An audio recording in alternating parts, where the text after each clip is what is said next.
Shoshilinch xabar. Ertaga O'zbekistonning barcha viloyatlarida boshlanadi. Xalq tayyor turing. Assalomu alaykum hurmatli tomoshabin. Xabarlarimiz keng tarqalishi uchun like bosishni unutmang. Ertaga O'zbekistonning barcha viloyatlarida qanday ob-havo kuzatilishi e'lon qilindi. Unga ko'ra Toshkent shahrida yog'ingarchilik kutilmaydi. Harorat kechasi 21-23 daraja, kunduzi 36-38 daraja bo'ladi. Qoraqalpog'iston Respublikasi va Xorazm viloyatida yog'ingarchilik kutilmaydi.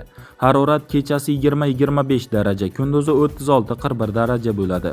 Buxoro va Navoiy viloyatlarida yog'ingarchilik kutilmaydi. Harorat kechasi 20-25 daraja, kunduzi 36-41 daraja bo'ladi. Toshkent, Sirdaryo, Jizzax, Samarqand viloyatlarida yog'ingarchilik kutilmaydi. Harorat kechasi 20-25 daraja, kunduzi 34-39 daraja bo'ladi.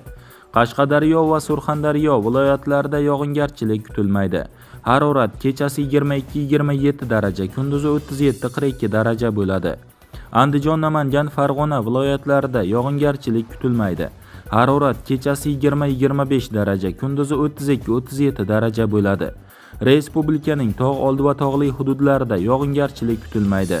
Harorat kechasi 12-17 daraja, kunduzi 25-30 daraja bo'ladi deyilgan xabarda. Do'stlar, xabarimiz keng tarqalishi uchun like bosib kanalimizga obuna bo'lishni unutmang.